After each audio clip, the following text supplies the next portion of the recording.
Hello folks, and welcome back to my channel. Today I'd like to talk a little bit more about ear curations. Now, typically when I discuss ear curations, I know a lot of people think of these like big beautiful ears bedecked in gold with chains and charms and big giant ends with genuine stones and just the most extravagant ear you can imagine. And to be honest, that's a lot of what you'll see when you search ear curation online. You'll see these very beautiful, very bedecked ears, and I love getting to curate and style ears like this. I think it's so fun, especially if someone has like a good amount of existing piercings, and then we can add some new and we can really play. And I love seeing the curation work that comes out of folks like Marilyn and Cassie, who are just killing the game with ear curations. But I've noticed when I first started really seeing curations becoming more of a thing online, probably around like 2016, 2017 through till now I hear people talk all the time about how much they love ear curations, but I could never afford to get that done. But my ears can't look like that. It's too expensive. I can't afford it. I love to look at it, but it's just not for me. And I think that is a misconception for a lot of folks, that ear curations have to be these super expensive, many thousands of dollars, big wild projects, and they don't have to be. Ear curations can be very accessible and very affordable. And so I decided over a year ago to set out to prove that you could do an ear curation very affordably with the right planning and the right mindset and the right piercer and the right client. When all of those things come together, you can do an ear curation for a very reasonable price. Today, let's take a look at my affordable ear curation project that I've been working on across the last year with my wonderful client, Jazz.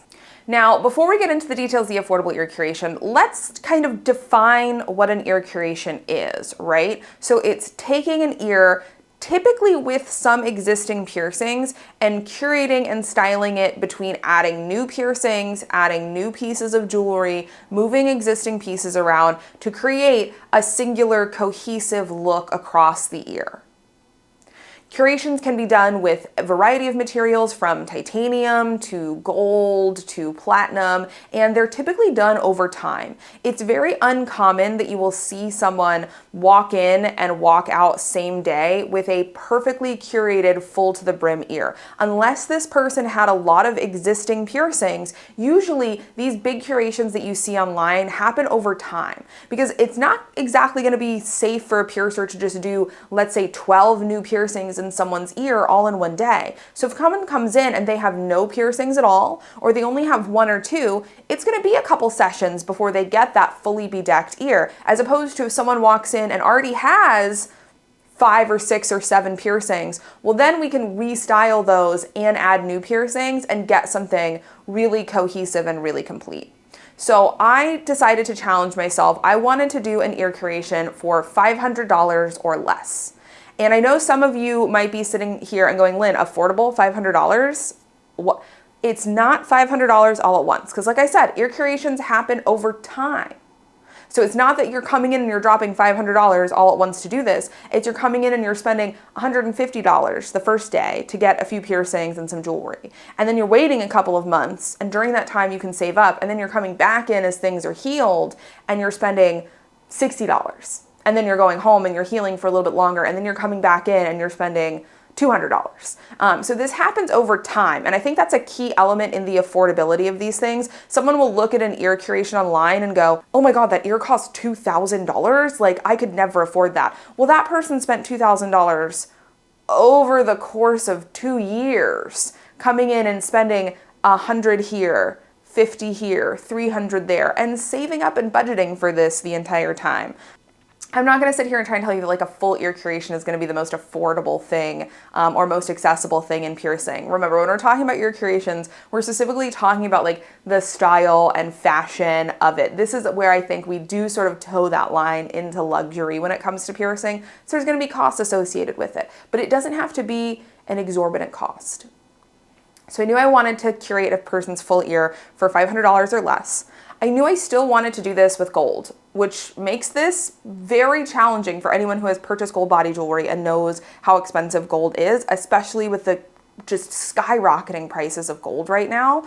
So to try and curate and style a full ear for under $500, still working with gold, I knew I was setting myself up for a challenge, but it was a challenge I was excited to take. So I posted some like calls and like requests for clients to my Instagram, and I got a really amazing response. It was honestly mostly people who had no piercings at all, who wanted me to curate their ear from scratch. And realistically, for $500 with not a single piercing on your ear, I'm gonna be really limited in what I can do, just in that we have to do so many new piercings and we're working within such a strict budget.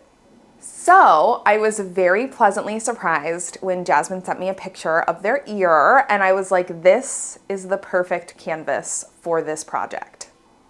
So here is Jasmine's ear before we got started, before we do anything. As I said, you can already see we've got a taste for gold. We've got a fully healed helix with that yellow gold hoop in it, and we've got a fully healed conch with a little B from BVLA. We're also stretching our lobes, but we've got 2 existing piercings that are fully healed that already have some gold jewelry in it that we can work with, and we can sort of build off of these to figure out what our best bet for making this wonderful curation and styling happen. So the first meeting, we actually didn't do any piercings, we didn't buy any jewelry, we didn't change anything, we just chatted. So let's take a little look at that.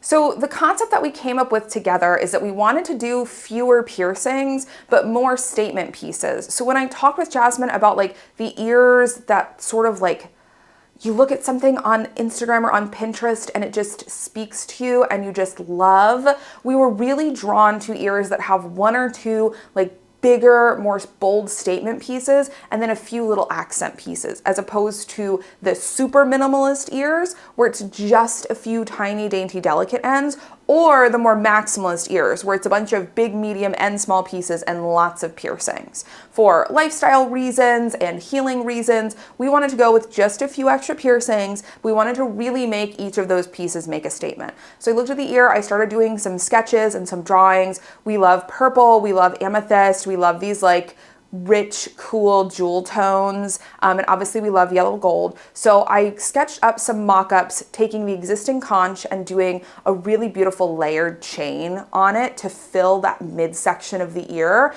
and just give us a lot of movement and sparkle there. And then a faux rook. This was going to be kind of tricky to heal around glasses and things like that, but it would tuck really nicely in without overbalancing the conch, and it would be a great place for a big statement end to sit. I thought about possibly doing a flat, but our space in the upper ear was a little bit more narrow, and I felt like between the conch and the helix, if we also did a flat, it would feel very heavy in that section of the ear, and what we wanted to avoid was those like very maximalist, like everything everywhere ears, which I love, that's how my ears look, but it's not the taste for everyone. So faux rook gave us some more visual space in the upper part of the ear. And then we thought about adding a tragus and maybe a helix just to sort of balance it out as some accent pieces. So we sat and chatted for about an hour. I looked at inspiration photos. I drew like little sketches of the ear on my little notepad. I drew directly on the ear to sort of map things out. We took measurements for things, and really just came up with a good plan for sort of the direction we wanted to take things. From there, this is when the hard part came in. Now, I knew that we were working with a budget of overall $500. So now I had to figure out how to make this beautiful chain bedecked amethyst and yellow gold ear happen for less than $500. Figuring this part out was perhaps the most amount of work for me as the piercer of this whole process. So I started with the two pieces that I figured would be the most expensive, the chain for the conch and then the big amethyst we wanted to put in the faux rook. And I started shopping around. I started emailing different companies, asking for what their price points would be, what they use for things, just kind of trying to figure things out. And I nailed down the chain first. There's actually a fantastic small maker here in Seattle. Their name is Shy. They're wonderful. They've worked in and out of the piercing industry for, I think, almost a decade now, or a decent length of time. And now they work in other fields, but they still do some jewelry making and fabrication on the side with their experience from being in the industry. And being a very small local maker, they don't have like a minimum order quantity, and their prices are really reasonable because they're a smaller company. So I was able to contact Shy and see about having them do this beautiful triple chain for a really like incredibly affordable price. Even able to use some stock chain pieces that they already had in stock from other projects, which made it even more affordable, and then some new chain that we ordered because we wanted to go for this like beautiful mixed metal look. And then the amethyst was an interesting one to hunt down. So a lot of jewelry companies pride themselves on only using the highest grade, best clarity, best cut stones. And of course, those really high quality stones are going to be more expensive. Now that being said, you don't really, you get an amethyst, you expect it to be this lush, beautiful purple color. You don't want an amethyst that is like basically almost black and looks like dingy and dirty. And you don't want an amethyst that has like funky, cloudy inclusions and doesn't really look purple. And again, just kind of looks like you dyed a stone and not all the color took.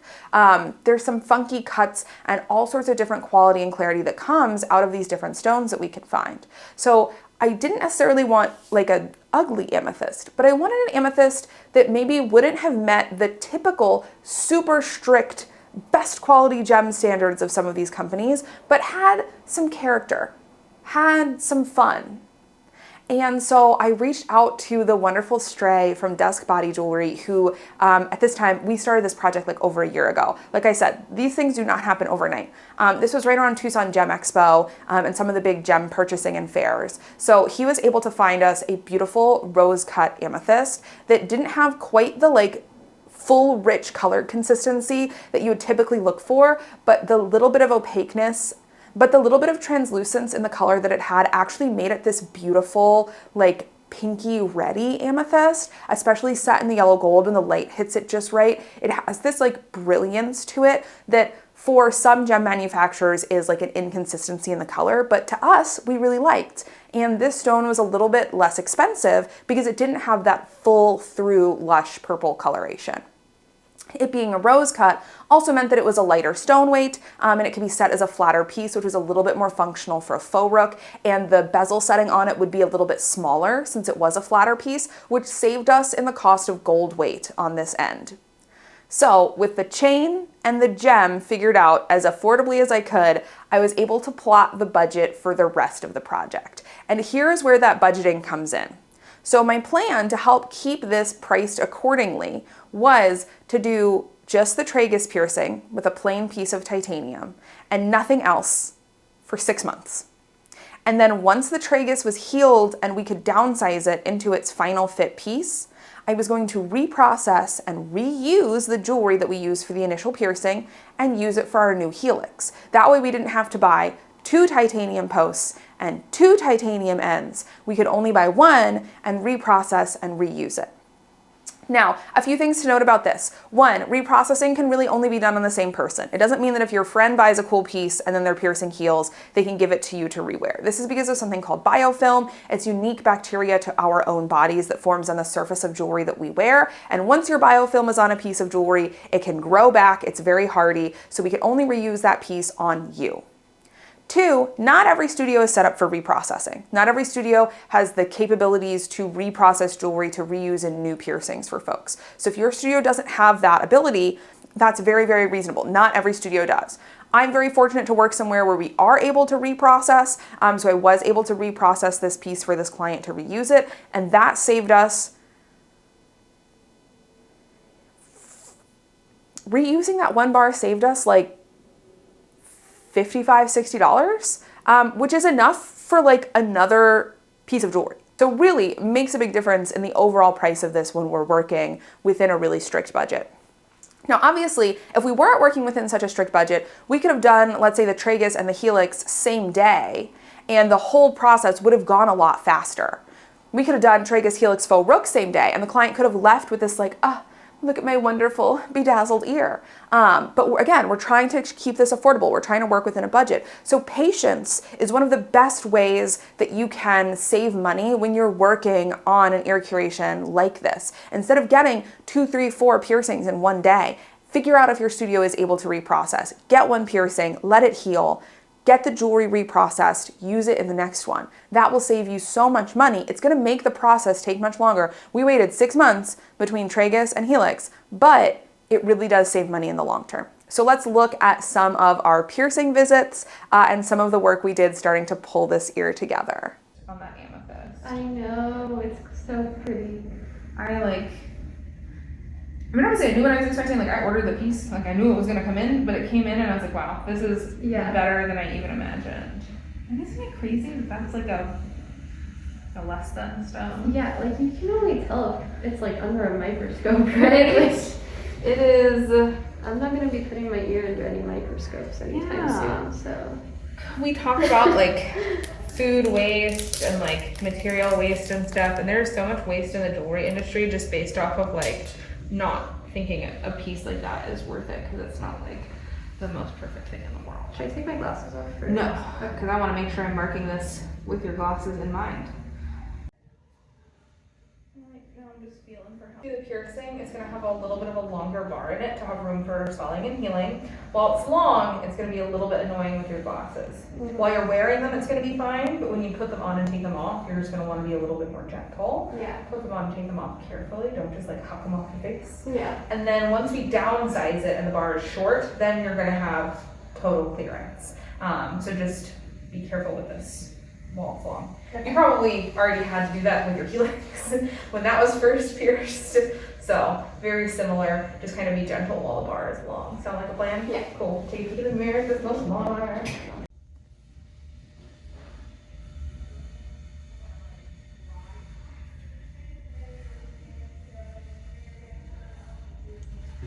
I'm gonna swap my gloves.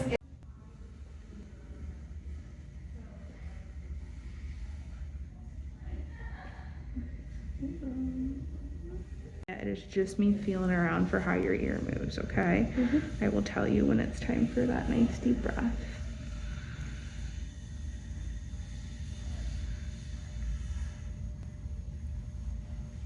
All right, nice big deep breath.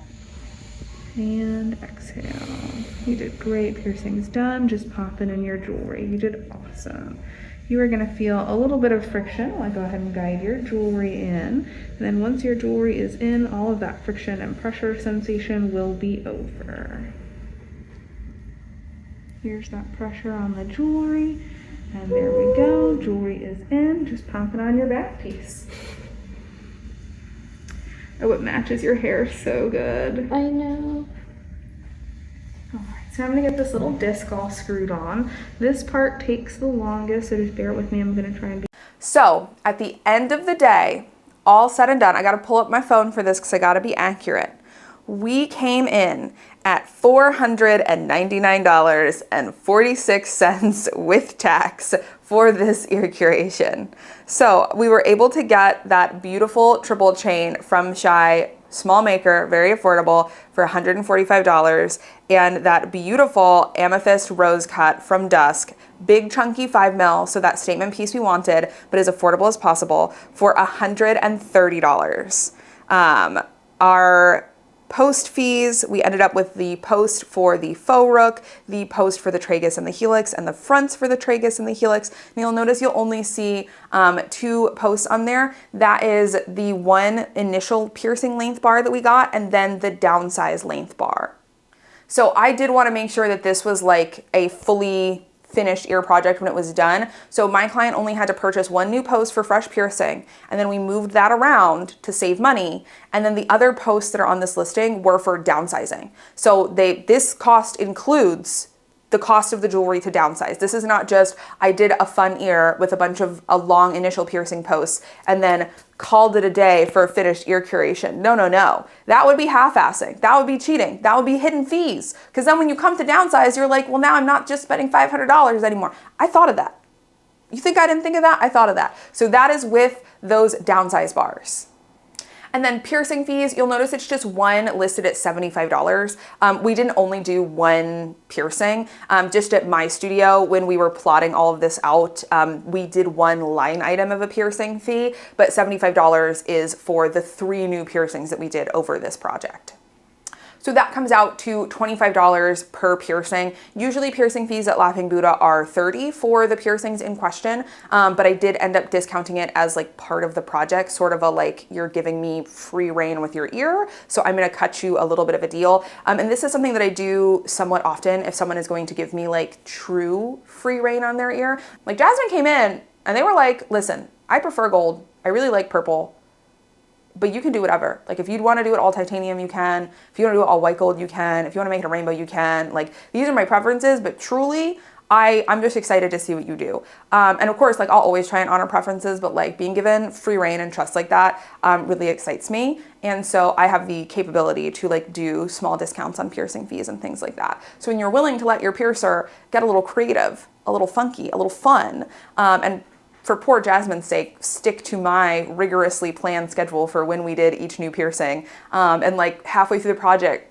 they were like, oh, I have more money now. Like we could do it faster. And I was like, no, we're proving we can do this for $500. You can't get anything else pierced for like 3 more months. We are locked in on completing this for under $500. They were like, okay, I'll just keep waiting, I guess.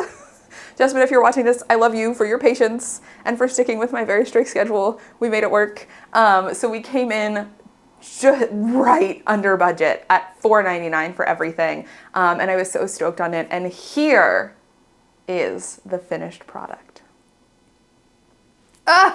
Look at how good that ear looks. Okay, I just have to throw up a comparison between the original ear and the finished one. I am so excited with this. We've got our few statement pieces. Our goal was some statements, but not overwhelming. We wanted to still have some negative space on the ear, and we just wanted it to feel, you know, we wanted it to feel curated and designed without feeling overwhelmed. And I really think we achieved that. There's places where I could see putting in more piercings, but I think it would sort of start to have more of that heavy aesthetic, which if you like is amazing. But a lot of people prefer something that is a little bit more spaced out and has a little bit more negative space. And I think that this hits that perfectly. Now, in the sake of full transparency, not that long after we did the faux rook, Jasmine was on a trip to Florida for some work/family stuff, and it did end up overswelling between the plane ride and the different climate and everything. So we did have to go get a lengthening while we were in Florida, which I think probably would have been $30 to $40, depending on what studio it was and if they did a larger back disc or not. I don't remember off the top of my head because now we're literally talking about a year ago. So if we want to count that emergency lengthening, I will be honest, we did technically go over budget. But that is sort of one of those things that happens sometimes with piercings. Sometimes we're healing a piercing and we have to take a trip somewhere and things overswell, or we trip and fall and land on our ear and things get irritated, or we get sick and things get irritated. So when you're opting to get pierced, it is important to consider that emergencies might happen that require you to spend more money than you plan to on a singular piercing. But I'm still counting this as a victory, because had that not happened, we would have been right in at budget. The full finished like project scope of this is at budget. I'm giving myself a pat on the back. Doing a full gold ear curation that turned out this adorable for less than $500 is, I think, still quite an accomplishment. And I count it. If you want to argue with me in the comments, you can, but I'm counting it. And I had so much fun doing this. And it was a really fun challenge for me as a piercer to sort of stretch my styling muscles within such a limited budget. I will say a lot of times when you're looking at these really bedecked, really curated ears, they are going to be over $1,000. Some are going to even be in the 5s and 10s of thousands. This is stuff that's happening over time, or these are people who have a lot of money to come in and spend at the studio.